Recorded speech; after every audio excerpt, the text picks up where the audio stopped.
Et In Bellicus Lunarum Medicalis by Leonora Carrington.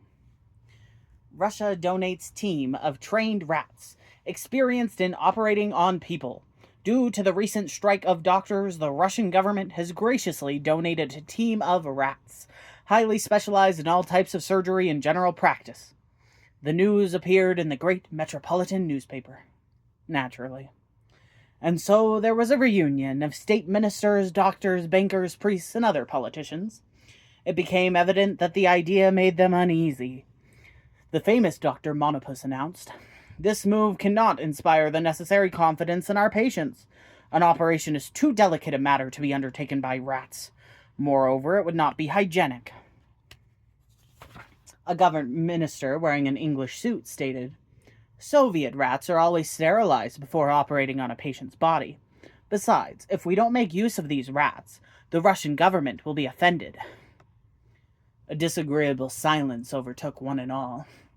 Signor Alcaperes, a powerful banker well known for his democratic attitude, had the courage to break the silence. "Gentlemen," he said with his habitual smiling suavity, "there is no problem here. We will simply donate the rats to the President of the United States, and thus we can please everybody. The Americans, just like the Russians, are very modern." "I don't believe it's correct to give gifts as a gift," said a priest, Father Podmore, confessor to ladies of good society. "I myself am modern, and a complete atheist like all enlightened ecclesiastics. But even a man as open as I am becomes perturbed by a lack of good manners." "He's right," said the government minister. "No one wants war against the Russians and the Americans at the same time. They're armed to the teeth, as they say."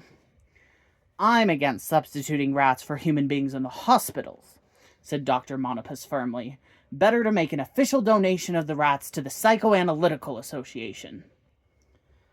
The imposing Institute of Semi-Applied Sciences and Other Metaphorical Activities covers several square kilometers in our city, and is surrounded by a lovely park with fountains that occasionally spout water.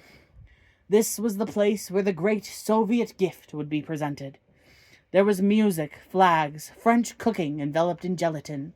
The enchiladas la bordelaise enjoyed special favor. The physicians themselves presented the wise rats, amid music and speeches, to the psychoanalysts. The head of the Psychoanalytical Association, Dr. Siegfried Laffnalger, received the gift of the rats in the shadow of the monument to semi-applied and metaphorical science. This monument, recognized throughout the world as unique, consists of 3 heroes and a horse, triumphantly penetrating a streptococcus culture. Standing under the monument, Dr. Laffnagler received the gift with bowed head, murmuring, "I, Chingao," vowing revenge against his enemy, Dr. Monopus. Following the banquet, the psychoanalysts gathered at a secret place in the hills of Las Lomas to contemplate the Soviet bequest. "I don't wish to speak against a medical colleague," said Dr. Laffnagler, "but Monopus is a goat. Now, how are we to use these rats in analysis?" "It's an insult," said Dr. von Garza. "An open declaration of hostility and aggression. A palpable rejection." "Transference from patient to rat will present unprecedented difficulties," said Dr. Zodiac Perez, an ugly man who thought a lot about transference. "One cannot conceive any practical use for these animals in dealing with recalcitrant neurosis. We should not forget that patients, too, are human beings." "Hear, hear!" cried several doctors who spoke good English. "Should we charge the same rates for sessions with rats, or only half?" said Dr. Benito Wurst, who had a problem of insecurity, as well as tic nerveux, and 6 children who ate a lot. No one knew the answer. At length, Dr. Laffnalger said, "Quatch!" and then, with a slight smile, said, "We'd be better off to give the rats to the gynecologists." Some laughter followed this gloomy joke. The quandary thickened. After various sessions in the luxurious bronze mansion on the slopes of Las Lomas, all bronze, marble, ivory, and decorated with bisons. The psychoanalyst decided to kidnap Dr. Monopus and force him to take back the rats to work in the operating theaters of hospitals.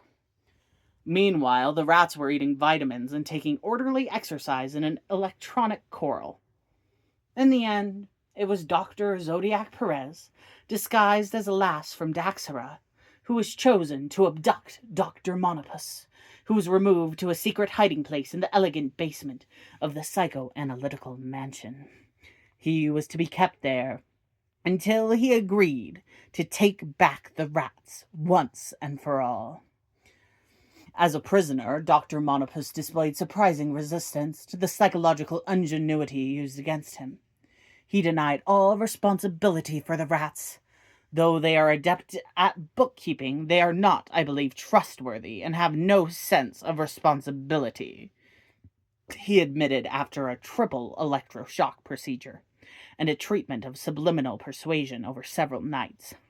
I don't want rats in the operating theater, period.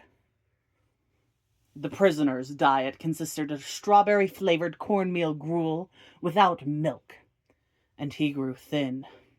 The 4th week of captivity was coming to an end, when Dr. Lafnalger sighed and said, "There's nothing for it. We'll have to sacrifice both Monopus and the rats at the same time. We'll deposit the bodies in an anteroom of the Ministry of the Interior, so that the affair will come to public attention. We'll let it be known that Monopus killed the rats and then committed suicide, because he was a counter-spy. Everything has a solution." "Hear, hear," cried those who spoke English. The rest feigned discreet coughs. They thought of mixing poison into the strawberry-flavored cornmeal, which tasted bad anyway. "Let's not make him suffer too much. Let's use something quick. Quatch! Hear, hear!" In the meanwhile, a shipment of arms was received at the border to capture the rats and send them on to the Pentagon by helicopter for military purposes. "Who knows," said an American general. "They might be sent by submarine." A civil war would have ensued if it had not been for a fortuitous incident.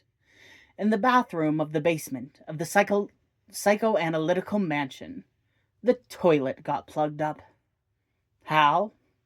The prisoner, Dr. Monopus, infuriated by his lack of liberty, had begun to throw all kinds of objects belonging to the analysts into the toilet bowl: watches, ties, shoes, and the complete works of Erich Fromm. It was soon obstructed. The art of loving blocked the exit from the main pipeline. They called the plumber, Signor Hassan Malvisico, licensed plumber, arrived with his helpers. "You'd have to use dynamite," he told Dr. Monopus, who now desired to use the facilities. "Such a solution won't do," said the doctor. "After all, I'm locked up in here." Signor Hassan Malvisico was an amiable man, full of good humor, and he offered the doctor a cigarette. "Are you a professional?" he asked Monopus. "I'm a doctor." "Well, in a certain sense, I'm a doctor too," said Hassan. "My friends call me doctor, inasmuch as I'm responsible for the intestinal system of the subterranean tubes of the city." "Very interesting," said Monopus. "But I don't think dynamiting the patients falls within the limits of professional ethics." The plumber bowed to this logic. His own principles were well established. "In that case, there's going to be a big stink. There's no way." At this point, the Soviet rats themselves appeared on the scene, trying out a new dance step, the passo doble pancreas, a new therapy based on manipulating the digestive system by eating bricks instead of meat, thus also saving money. Hassan was well informed on the psychological customs of the rats, and he knew how to communicate with them through symptomatic idiom. "They're ready," he finally told Dr. Monopus. "They say that to fix the toilet, all they need are some pliers and a simple ladder." The Soviet rats disappeared quickly down the underground tubing. They never came back. They never appeared again in daylight or by the light of the moon. The toilet, however, was unblocked. As regards the psychoanalysts, they decided to wear uniforms, of black velvet studded with buttons. Lafnalgar announced, "We too have our dignity and our own organization. In spite of everything, psychology lives in the flesh, and without flesh we would have no patience. Thus even a bone that talks is worth more than a rat that thinks. Amen." Even though you won't believe me, my story is beautiful, and the serpent that sang it from out of the well.